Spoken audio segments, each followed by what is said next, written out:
नमस्कार आरंभ करने जाऊँ आज ओडिया कार्यक्रम नारी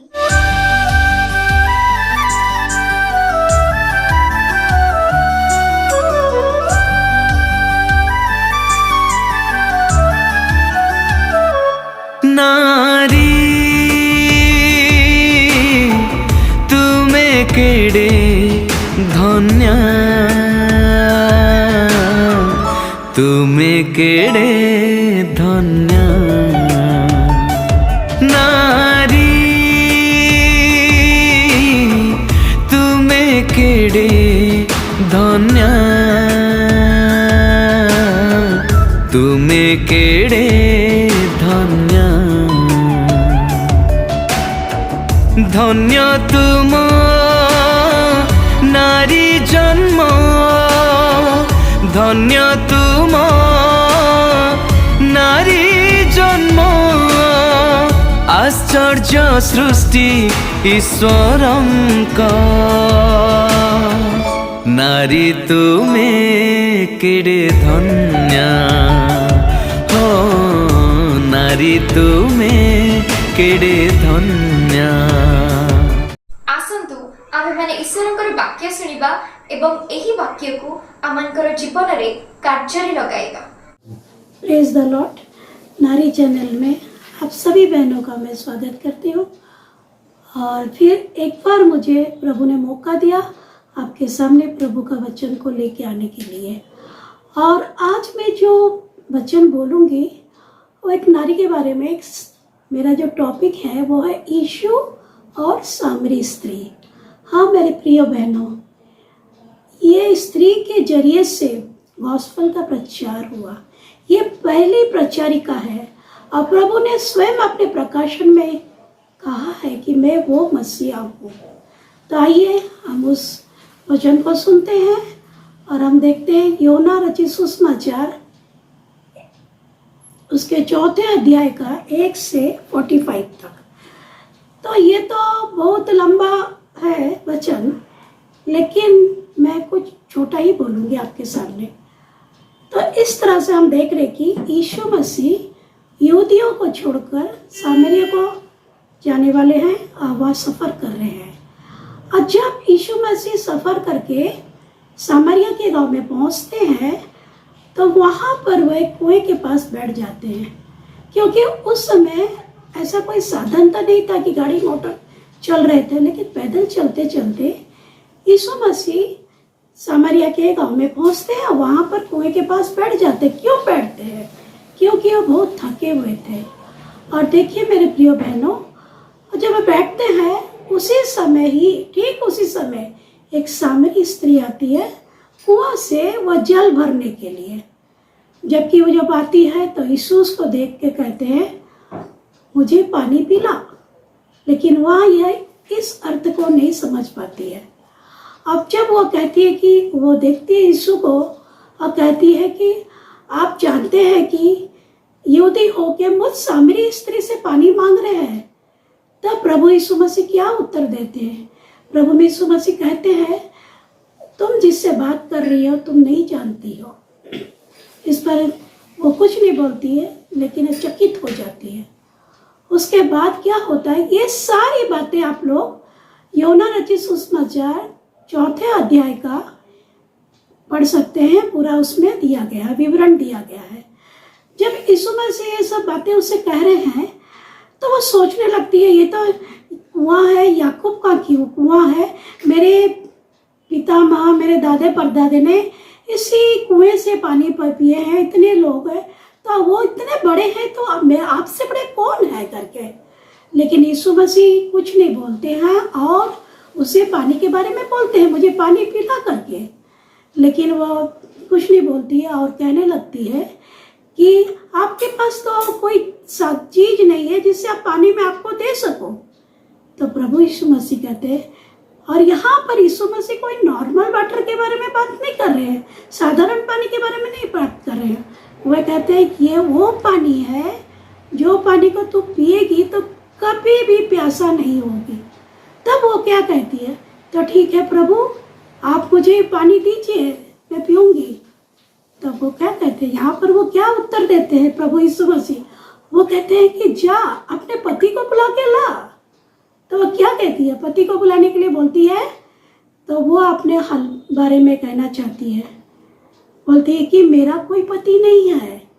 तब यहाँ पर प्रभु यीशु कहते हैं, मुझे पता है तू सच कह रही है, तूने जो कहा सच कहा है। तो उन्होंने कहा मैं 5 पति कर चुकी हूँ।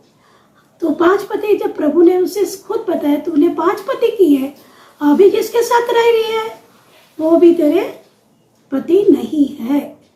लेकिन यहाँ पर हम क्या देखते हैं, यीशु के बारे में देख रहे हैं कि प्रभु यीशु मसीह उसको अपने जीवन के बारे में सब कुछ बोल रहे हैं। और उसके बाद क्या होता है, यहाँ पर एक नारी की विशेषता देखते हैं प्रिय बहनों, क्योंकि ये नारी जो है पापी स्त्री है और वो 5 पति कर चुकी है। तो समाज की नजरों में तो पापी नहीं रहेगी, लेकिन यहाँ पर क्या होता है, वो अपने बारे में सब कुछ कहती है। और इस तरह से वो क्या होता है कि वो जब जहाँ पर वो अपने बारे में जब सुनती है, सारी बातों को वो सुनती है, सुनने के बाद वो कहती है हाँ कि मुझे पता है कि ये एक भविष्यवक्ता है और ये यीशु मसीह की आराधना के बारे में कह रहा है। तो यहाँ पर प्रभु यीशु मसीह खुद कहते हैं, तो जिसके बारे में कह रही हूँ वो मसीहा मैं ही हूँ। तो जब इतना वो सुनती है तो क्या होता है, वो पूरा आश्चर्य हो जाती है।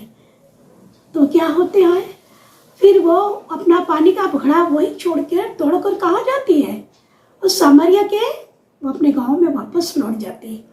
और लौट के क्या करती है, जाके लोगों को बताती है कि सुनो, एक मैंने ऐसे पुरुष को, ऐसे जन को देखा है जो मुझे बारे में सब कुछ जानता है, सब कुछ कह रहा है, और तुम लोग भी आओ करके।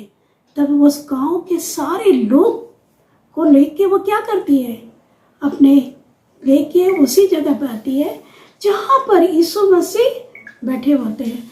और उस तरह से वहाँ पर यीशु मसीह उन लोगों को वचन का प्रचार करते हैं और बहुत आनंद के साथ वचन सुनने लगे और उन लोग विश्वास करने लगे। तो मेरे प्रिय बहनों, ये तो मैंने कहा इसके बारे में कि सामरी स्त्री के बारे में, लेकिन यहाँ पर मैं 2 बातों को स्पष्ट करना चाहती हूँ। पहली बात है कि वहाँ पर पुराने ज़माने में ऐसा होता था, यीशु की सामरी स्त्री और यहूदियों के बीच में भेदभाव था। उन लोग क्या करते थे, उनके हाथ से पानी नहीं पीते थे, सामरियों के हाथ से, और उनको तुच्छ और हे की दृष्टि में देखते थे। लेकिन प्रभु यीशु मसीह उस बंधन को, उस रीति को तोड़ रहा है। प्रभु ईद के लिए सब कुछ एक समान है, सब लोग एक है और कोई ऊंच नहीं नीच नहीं, सब एक समान है। ये ऊंच नीच भेदभाव किसने बनाया है? हम मनुष्य ने तो बनाए हैं, लेकिन प्रभु यीशु मसीह कभी भी यही बात नहीं करते हैं और ये भेदभाव को प्रभु यहाँ पर तोड़ते हैं। और दूसरी बात है, हम देखते हैं कि पुरुष स्त्री, क्योंकि प्रभु ने अपने स्वरूप में ही हमें बनाया है। और दूसरी बात ये है कि पुरुष स्त्री के बीच में जो भेदभाव है और उसको तोड़ते हैं। सामरी स्त्री उससे पानी मांगती है, तो यीशु मसीह यहाँ पर ये दिखाते हैं कि प्रभु के नज़र में स्त्री और पुरुष जब सब एक समान है, सबको उद्धार की जरूरत है, समान उद्धार दिया जाता है। लेकिन यहाँ पर हम देखते हैं कि प्रेरितों की पुस्तक 2 अध्याय के 17-18 में लिखा है कि बेटे और बेटियों पर प्रभु अपने पवित्र आत्मा को उंडेलेगा। तो उद्धार क्या है, दोनों के लिए ही जरूरी है। तो प्रभु यहाँ पर स्त्री पुरुष सबको एक नज़र से देखता है। तो यहाँ पर हमें प्रभु को कितना धन्यवाद देना चाहिए कि प्रभु ने हमारे लिए कितना उद्धार किया है, कितना हमारे पापों के लिए कितना उद्धार किया। तो हम देखते हैं कि यहाँ पर एक सामरी स्त्री के बारे में देख रहे हैं कि वो सामरी स्त्री वो 5 पति कर चुकी है और वो कितनी समाज के नज़र में उसे लोग तुच्छ देखते होंगे। और लेकिन प्रभु ने जानता है, प्रभु से अपने हालातों के बारे में बताता है तो इसमें स्त्री को एहसास होता है कि मैं एक पापिनी स्त्री हूँ, लेकिन प्रभु ने कहा कि तुम्हें पापों से क्षमा मांगना, उद्धार। प्रभु ने उसे कुछ नहीं कहा कि तुम पापिन हो, तुमको ऐसा करना है करके, नहीं, लेकिन उसे उद्धार मिला। और वो स्त्री के द्वारा ही सामरिया के गांव में अनेक लोगों का उद्धार हुआ। तो मेरे प्रिय, आज हम देखते हैं कि हम भी जब पाप में पड़े रहते हैं तो प्रभु ने हमें, हमारा जीवन भी पाप से भरा हुआ था, लेकिन प्रभु ने हमें उद्धार दिया। हमारे पापों के लिए क्रूस पर उसे चढ़ाया गया, और जैसे हमने मन फिराया और प्रभु के निकट हुए, और तभी हमारे पर दंड की आज्ञा नहीं हुई। हम जब देखते हैं कि अनेक लोग ऐसे भी हैं जो लोग वचन को जानते सुनते हुए भी पालन नहीं कर रहे हैं और पापों में पड़े हुए हैं, हमें उनके लिए प्रेयर करना है ताकि उनका जीवन भी जैसे प्रभु के लिए आगे बढ़ सके, उनकी आत्मिक आंखें खुल सके। तो हमें हमेशा उनके लिए प्रार्थना है, करना है। लेकिन एक बार और मैं कहना चाहती हूँ कि यहाँ पर एक बात है कि समय, तो देखिए प्रभु यीशु मसीह किस समय आया हुआ था, 6वें घंटे के लगभग, तो वो समय शायद दोपहर का होगा। तो देखिए ये सामरी स्त्री, हो सकता था कि वो सुबह आके पानी भर सकती थी, शाम को आके भर सकती थी, जी नहीं मेरे प्रियो, वो दोपहर के समय आई, जब उस समय प्रभु यीशु मसीह वहाँ पर थे, क्योंकि प्रभु यीशु मसीह जानते थे कि सामरी स्त्री आएगी पानी भरने, उसे मैं अपना वचन दूंगा, सुनाऊंगा, और वो सारे गांव में जाके बोलेगी। हाँ प्रिया, और उस समय वो एक समय रहता, प्रभु का काम एक समय पर होता, प्रभु अपने समय में ही सब कुछ सुंदर बनाता है। हालेलुया। विशेष करके मैं कर रही हूँ, बोल रही हूँ कि प्रभु अपने समय के अनुसार सब कुछ सुंदर करता है। जैसे कि देखिए हम लोग जैसे कि कुछ सेवकाई कर रहे, कुछ कर रहे, कोई भी काम करते रहते हैं, लेकिन क्या होता है जब हम लोग सोचते रहते हैं कि क्या मालूम ये काम क्यों नहीं पूरा हो रहा, ऐसे मेरा बाधा क्यों आ रहा है, मेरा ऐसे रुकावट क्यों आता है, लेकिन प्रभु जानता है कि वो किस समय में मुहूर्त में वो काम पूरा होगा। तो प्रभु अपना काम को उसी समय को पूरा करेगा, क्योंकि जब हम सेवकाई भी करते रहते हैं, हमारा उस सेवकाई में भी बहुत कुछ तकलीफें होता है, लेकिन प्रभु आपको तैयार करता है, उसी जरिए में प्रभु आपको लेके जाएगा। इसलिए मेरे प्रिय बहनों कि प्रभु का कितना अनुग्रह है, दया है। आज देख रहे हैं कि आप अनेक जगह प्रभु के वचन का प्रचार किया जा रहा है, बीज बोया जा रहा है, अनेक लोगों के बीच, अन्य जातियों के बीच अनेक लोग इस वचन को सुन रहे हैं।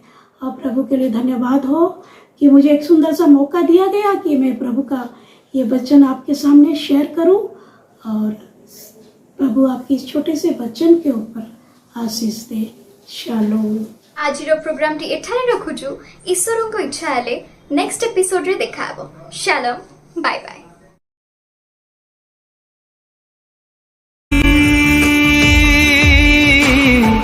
तुमे केड़े धन्य, तुमे केड़े धन्य।